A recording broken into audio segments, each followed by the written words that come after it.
So look here, you see where I'm at in this beautiful, in a beautiful, beautiful place.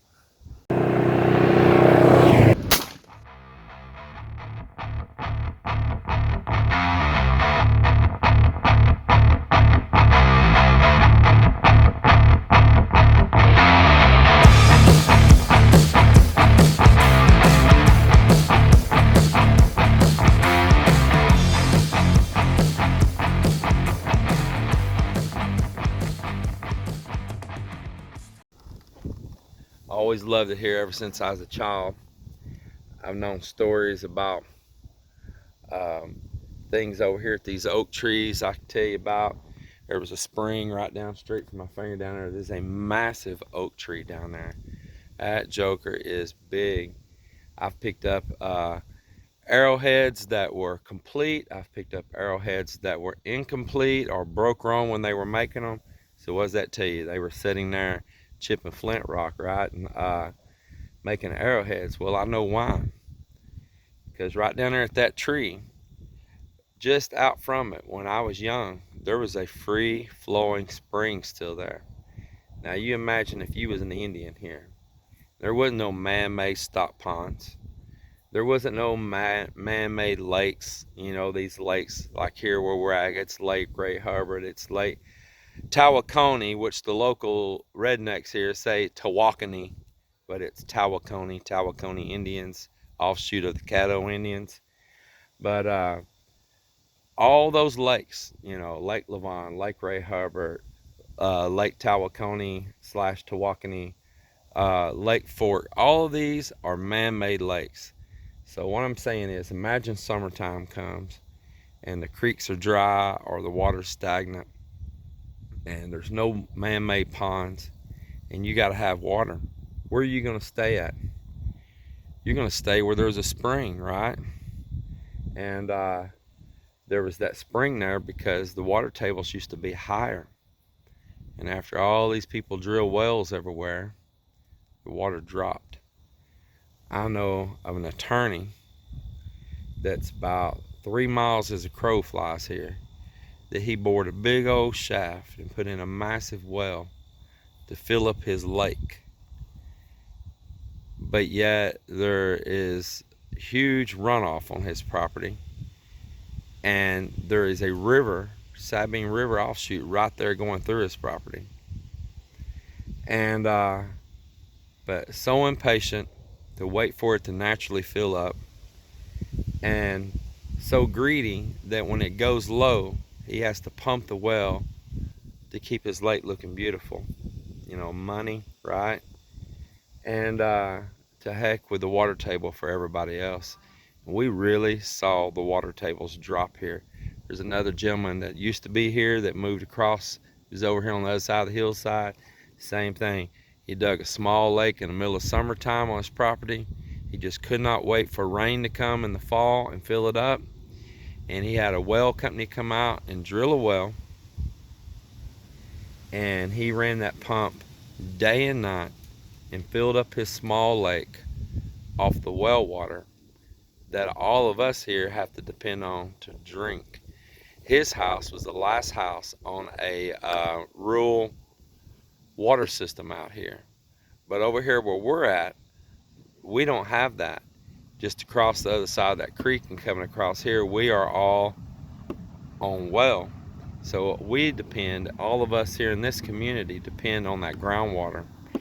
And so when we have people around doing this stuff, man, it's just unbelievable. It absolutely is. And that spring, that's when it stopped. So that's a side story there, but it's true. So I'm explaining where that spring went. And I go down there and, like I say, pick up those Indian arrowheads. I had to switch arms there. That one was getting tired. Yeah, I go down there and pick up those arrowheads from down there and gather them up. And that was pretty cool. And I just sit and imagine thinking about those Indians all camping out right there underneath that oak tree, resting around the bottom of that big oak tree. They had to have camp set up right there, right? And I just imagine that here on the property. And this side of here where all that took place, we've had family members wanting to build up in here. My mom wanted to build up in here. My brother wanted to build up in here.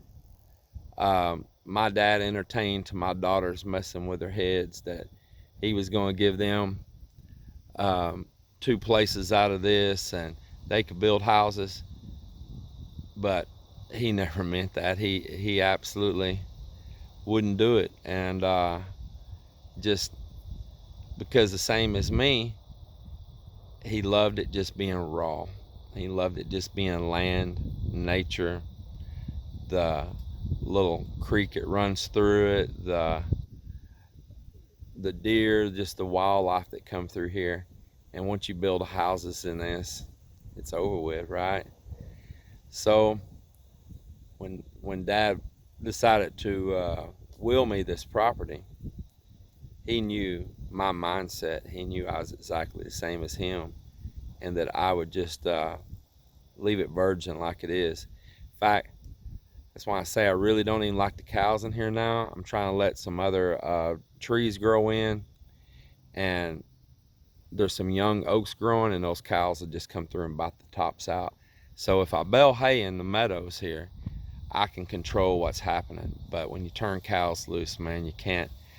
But it's a favorite piece of property, and I hope that when the time comes that it's my turn to pass it on, I hope that the person that I choose either really can enjoy it for nature like Dad did, like my grandparents did, like myself, like I'm doing, or if they absolutely feel they need to build a home, they build it right up here near the road, near the meadows here in the front, and minimalize what they impact on this property. That's all I can hope for. But I guess when my time's gone, just like when Dad's time was gone from this earth, all you can do is close your eyes and just hope for the best. You know, that's over. You served your term, and I just hope that the person that I'm choosing, that they'll see and know these wishes. Maybe they'll see this video.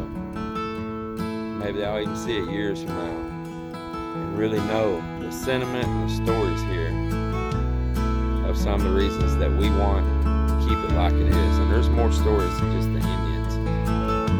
Yeah, man, there's enough nature gets damaged, and I tell you what, this is like